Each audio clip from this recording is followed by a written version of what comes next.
The moment I walked into the conference room and saw her sitting at my work table, my stomach dropped so hard I thought I might collapse. Coffee nearly spilled from my hand. She looked up, locked eyes with me, and smirked. Not a polite smile. A smirk. Then she leaned back in her chair and said loud enough for everyone to hear, "Oh, you must be the assistant." 3 coworkers laughed. Heat rushed to my face. My chest tightened. I wanted to scream, to throw something, to demand she leave. But I didn't. I couldn't. Because this woman wasn't just some random new hire making a mistake. She was Marissa Cole. And 2 nights ago, I had discovered she'd been sleeping with my husband for almost a year. Now she was here. At my job. On my project team. And she was smirking at me like she'd already won. Like destroying my home life wasn't enough satisfaction for her twisted sense of victory. I forced myself to sit down, gripping my pen so hard my knuckles turned white. Marissa leaned over to the woman next to her and whispered something. Both of them glanced at me and giggled. My ears burned. I stared at my notebook, pretending to take notes, but the words blurred together. Every breath felt like swallowing glass. She whispered again. More laughter. I bit the inside of my cheek until I tasted blood. This wasn't just workplace hazing. This was deliberate. She knew exactly who I was. And she came here to destroy me. Not just at home. Here too. I couldn't understand why HR had hired her. Didn't they do background checks? Didn't anyone think to ask if there was a conflict? My hands trembled. But I refused to cry. Not here. Not in front of her. I would not give her the satisfaction of watching me break down in public like some desperate, heartbroken fool. My name is Harper Tate. I'm 34 years old, and for most of my life, I've been the person who keeps the peace. The one who apologizes first. The one who avoids confrontation. My mother always said, "Pick your battles, Harper." So I did. I stayed quiet when my husband forgot our anniversary. I smiled when his friends made jokes at my expense. I worked late, came home early, did everything I could to be enough. But sitting in that conference room, watching my husband's mistress laugh with my coworkers, something inside me cracked. Not in a breaking way. In a waking up way. Because for the first time in years, I realized I had been picking the wrong battles. And this one? This one I wasn't going to lose.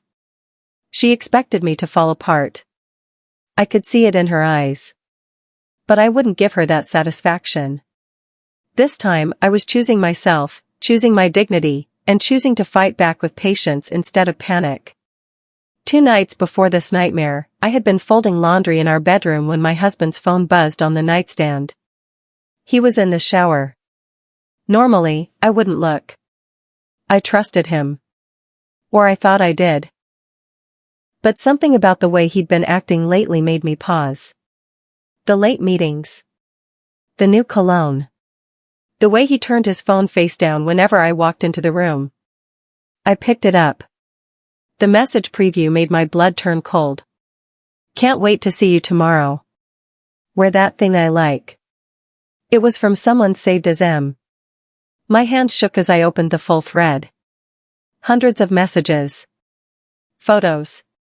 Plans. Promises. She called him baby. He called her his escape. They talked about me like I was an obstacle. A problem to solve. My stomach twisted. I read every word. And that's when I saw her name. Marissa Cole. The name burned itself into my memory with searing clarity that I knew would haunt me for years to come. During the team introductions, Marissa stood up and tossed a black hoodie off the back of her chair. My husband's hoodie. The one he claimed he lost months ago. She didn't even try to hide it. A coworker named Troy asked if she was new to the area. Marissa grinned and said, "Not exactly. I've been around. I know some people here pretty well." Her eyes flicked to me. My jaw clenched. Another coworker, Amanda, asked how she'd heard about the job. Marissa leaned forward, resting her chin on her hand. A friend recommended it. Said the work environment was very welcoming. She emphasized the word welcoming like it was an inside joke. I felt my nails dig into my palms. Everyone was watching. I couldn't react. Not now. I smiled politely and said, "Welcome to the team." My voice didn't shake. I was proud of that. I maintained perfect composure even while my entire world felt like it was actively collapsing around me in slow motion. She wanted me to explode. I could tell by the way she kept pushing, kept testing. After introductions, our supervisor assigned tasks. Marissa interrupted twice to ask questions she already knew the answers to. She kept saying things like, "I'm still learning. Maybe Harper can help me catch up since she's been here so long." The phrase "so long" was laced with condescension. She made it sound like I was ancient, outdated, replaceable. I took notes calmly. I didn't argue. I didn't defend myself. I just nodded and wrote everything down. That seemed to throw her off more than anger would have. She frowned. Shifted in her seat. By the end of the meeting, she looked almost annoyed that I hadn't given her the reaction she wanted. Good. Let her be confused. I was just getting started. My silence was strategic. I had learned that much already. Control was power, and I refused to hand her any more power over me than she had already stolen. After the meeting, I headed toward the exit. Marissa stepped directly into my path, blocking the door. She tilted her head and smiled sweetly. Too sweetly. "Hey, Harper," she said, voice dripping with false kindness. "I just wanted to say, no hard feelings, okay? I know things must be tough at home. But maybe if you focused more on your marriage than your job, you wouldn't be in this position." She paused, letting the words sink in. Then she leaned closer and whispered, "Just some friendly advice." My heart pounded. My fists clenched. Every part of me wanted to shove her aside and tell her exactly what I thought. But I didn't. I looked her straight in the eye and said, "Thanks for the input." Then I stepped around her and walked away. Behind me, I heard her laugh. It echoed down the hallway. The sound followed me all the way to the parking lot, ringing in my ears like a cruel reminder of everything I'd lost. I made it to my car before the tears came. They hit hard and fast, burning trails down my cheeks. I gripped the steering wheel and sobbed. Quietly. Carefully. Because even here, I couldn't let myself fall apart completely. My chest ached. My throat felt raw. How did this happen? How did my life become this humiliating nightmare? I thought about my husband. About Marissa. About the way she looked at me like I was nothing. Like I deserved this. I cried until my eyes burned and my head throbbed. Then I sat up, wiped my face, and checked my reflection in the rearview mirror. My mascara had smudged. I fixed it. When I walked back into the office 20 minutes later, no one would have known I'd been crying. My face was calm. My shoulders were straight. I wore my composure like armor. I had cried my last tears over people who didn't deserve a single drop of my sadness or my time. The next day, I arrived early to prepare a presentation for our department meeting. I had spent hours organizing the data, creating clean slides, and formatting everything perfectly. But when I opened the shared drive, my files were gone. Deleted. My stomach sank. I checked the activity log. Marissa Cole. Deleted at 9:37 p.m. the night before. I stared at the screen, disbelief turning to cold fury. She had deliberately sabotaged my work. I found her at her desk, scrolling through her phone. "Marissa," I said, keeping my voice even. "Did you delete the presentation files from the shared drive?" She looked up, feigning confusion. "Oh, was that yours? Oops. I thought those were old drafts." Maybe you should label things better. She shrugged and went back to her phone. My jaw tightened. I didn't argue. I just walked away and rebuilt the entire presentation from scratch. Every slide. Every chart. I worked through lunch and finished 30 minutes before the meeting began with time to spare and perfection intact. That night, I created a new folder on my personal laptop. I labeled it MC Documentation. Inside, I began keeping records. Every email Marissa sent. Every comment she made. Every mistake she tried to pin on me. I timestamped everything. I saved screenshots. I backed up files in 3 different locations. I didn't know exactly what I was going to do with this information yet. But I knew one thing for certain: if she wanted to play games, I was going to play smarter. I documented the deleted files. I documented her dismissive comment. I documented the hoodie incident and her whispered insults. I wrote down every witness present. Every detail mattered. My mother used to say that patience was a virtue. I was about to prove her right. Because Marissa was reckless. Loud. Emotional. And I was the opposite. Quiet. Observant. Patient. Methodical in a way she would never anticipate or understand until it was far too late for her to recover. A week later, our team had an after-work gathering at a local bar. I almost didn't go. But something told me I needed to be there. Marissa arrived late, dressed like she was going to a club. She immediately latched onto a coworker named Brian, who was married.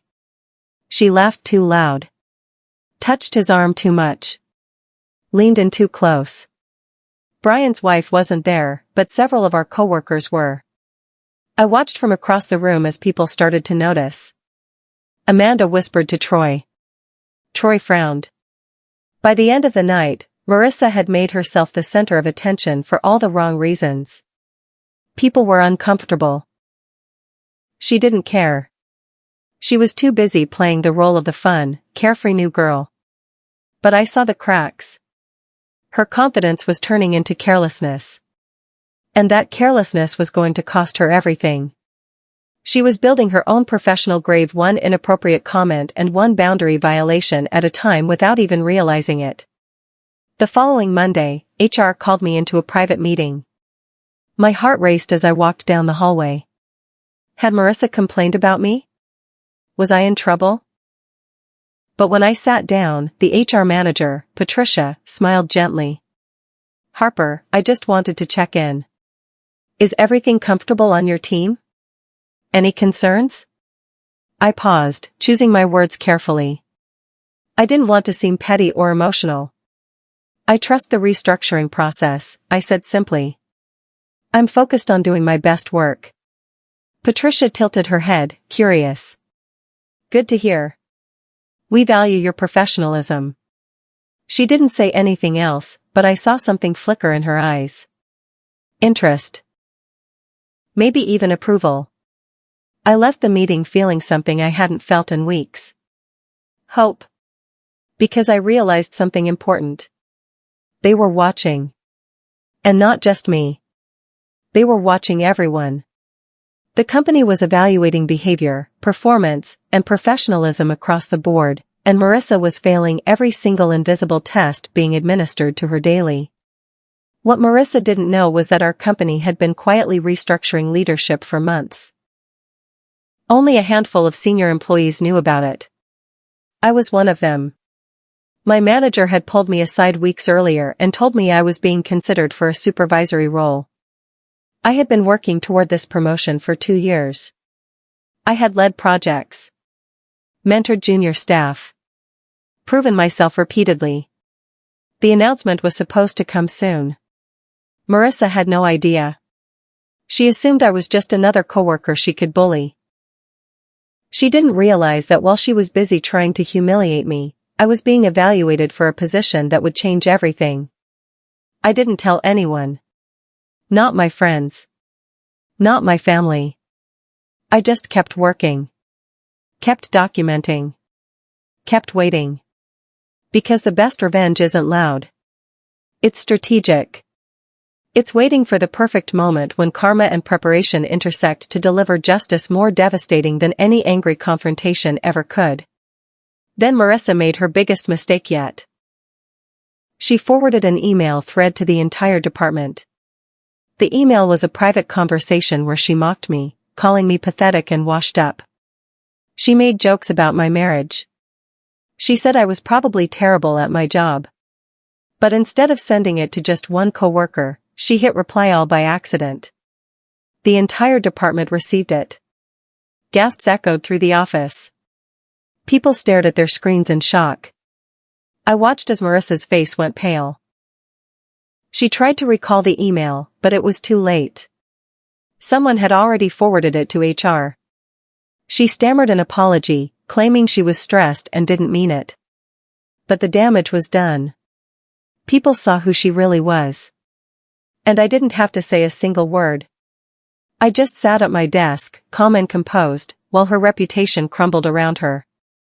The mask had finally slipped, and everyone in the building now saw the cruel person hiding beneath her charming exterior and fake smiles. After that, I changed my strategy. Instead of ignoring Marissa, I started being overly kind to her. In meetings, I complimented her ideas. In emails, I thanked her for her contributions. I was polite, professional, and impossibly nice. It drove her crazy. She didn't know how to respond. She expected anger. She expected confrontation. But kindness? That confused her. She started second-guessing herself. I could see it in the way she hesitated before speaking. The way she glanced at me nervously during team discussions. She didn't know what I was planning. And that uncertainty ate at her. Meanwhile, I continued documenting everything. Every late arrival. Every missed deadline. Every unprofessional comment. I was building a case without her even realizing it. And the nicer I became, the more paranoid she grew. It was almost poetic. My kindness became the most powerful weapon I'd ever wielded, disarming her completely while I quietly gathered every piece of evidence I needed. Over the next 2 weeks, Marissa's performance started to fall apart. She missed deadlines. She showed up late to meetings. She snapped at coworkers for minor things. I watched it all happen, quietly taking notes. She submitted a report with 3 major errors. I didn't point them out publicly. I just forwarded the document to our supervisor with a polite note suggesting a review. She argued with a client during a video call, raising her voice and cutting them off. I wasn't even on the call, but 2 coworkers mentioned it to me later. I added it to my documentation. She was spiraling. And the more she spiraled, the more mistakes she made. I didn't have to sabotage her. She was doing it to herself. All I had to do was watch, document, and wait for the right moment to let the truth speak for itself. Her own behavior was writing the final chapter of her employment story, and I was simply the diligent record keeper witnessing every word. One afternoon, I received an email from HR requesting a summary of team performance. I knew this was my moment. I didn't add commentary. I didn't editorialize. I simply attached the documentation I had been collecting. Emails. Timestamps. Incident reports. Witness names. I organized everything professionally and sent it over. Within an hour, Patricia responded. "Thank you, Harper. This is very thorough. We'll handle this appropriately." I closed my laptop and took a deep breath. I hadn't lied. I hadn't exaggerated. I had simply provided facts. Marissa had created this mess herself. I just made sure the evidence was impossible to ignore. For the first time in weeks, I felt a sense of control. Not revenge. Not anger. Just clarity.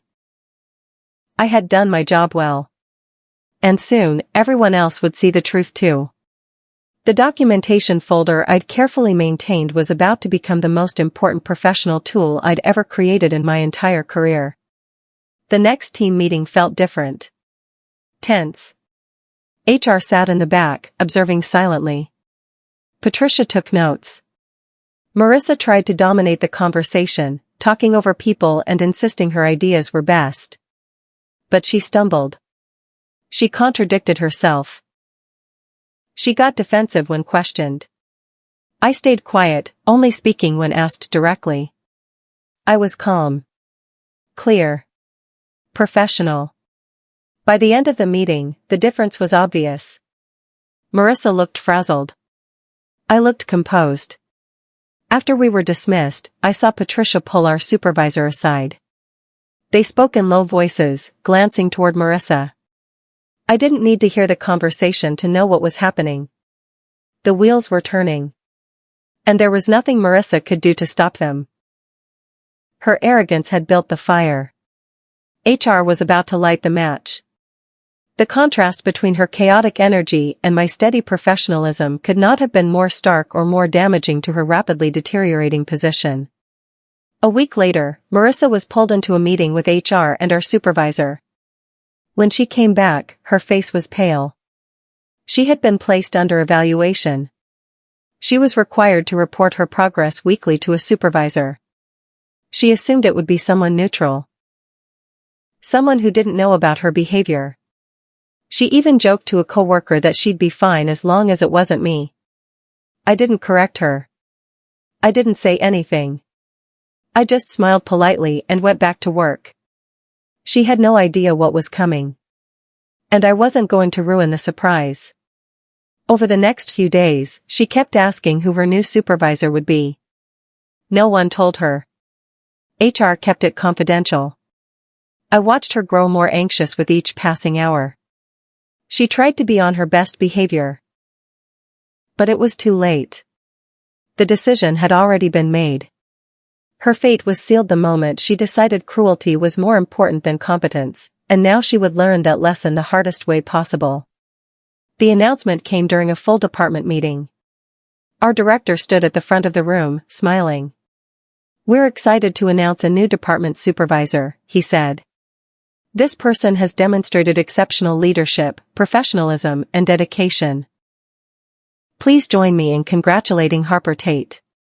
The room erupted in polite applause. I stood, nodding graciously. But I wasn't looking at the crowd. I was looking at Marissa. Her eyes went wide. Her mouth fell open. She looked around the room like she was waiting for someone to say it was a joke. But no one did. Because it wasn't. I had earned this position. And now, she would report directly to me. The irony was almost too perfect.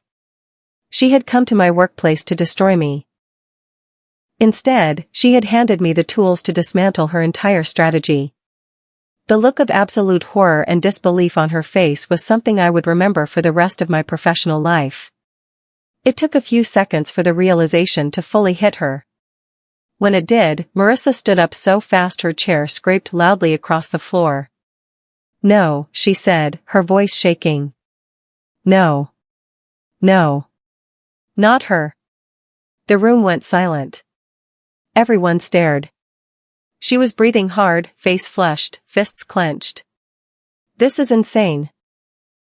She can't be my supervisor. She hates me. Her voice cracked. She looked desperate. Frantic. Patricia stood up from the back. Marissa, please sit down. But Marissa didn't sit. She pointed at me, her hand trembling. She's been planning this. She set me up. I didn't say a word.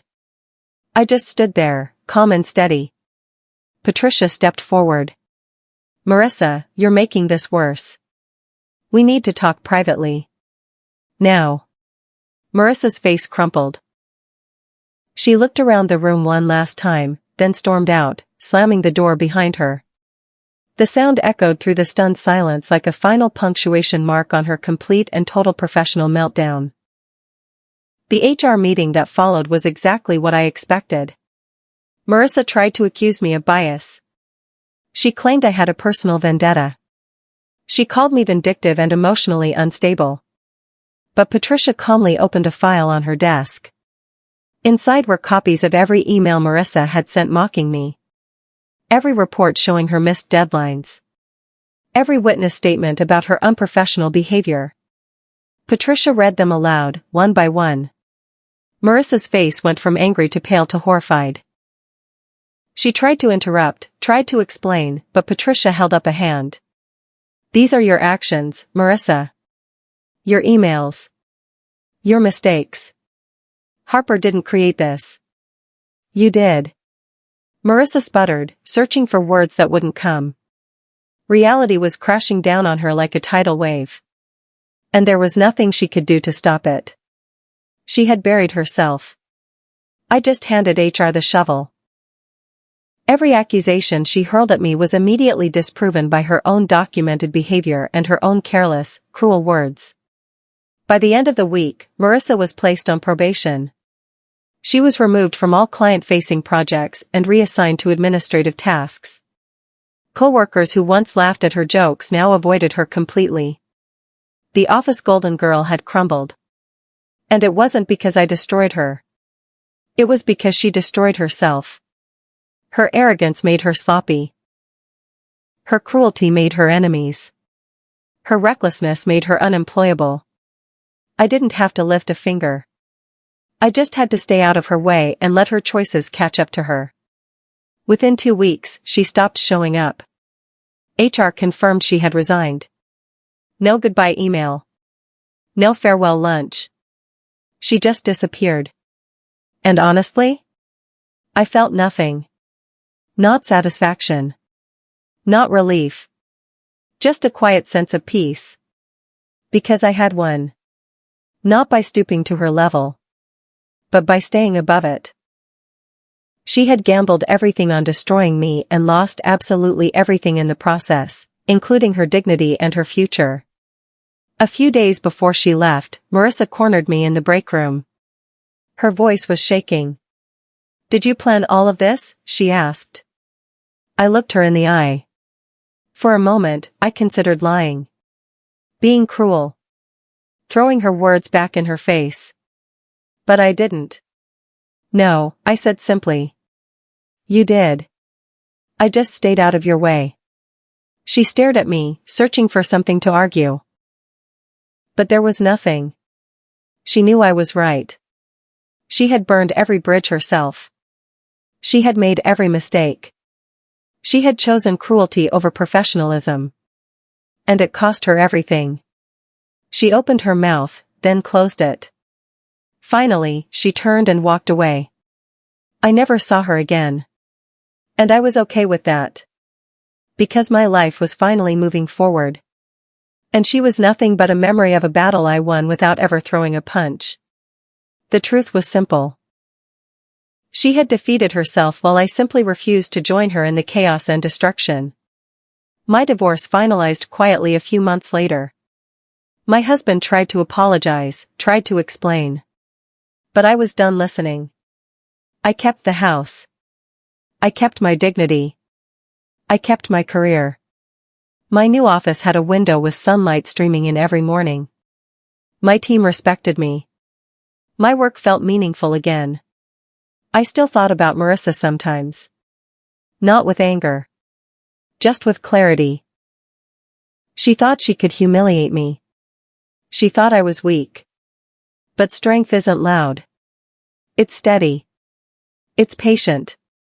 It's knowing your worth even when someone else tries to take it from you. Her choices ruined her. My calm saved me. And I never needed to destroy her. She handled that herself. The lesson I learned? You don't win by playing their game. You win by refusing to play at all. And sometimes, the best revenge is simply becoming the person they never expected you to be. I built a new life from the ashes of betrayal, and it was better than anything I had before.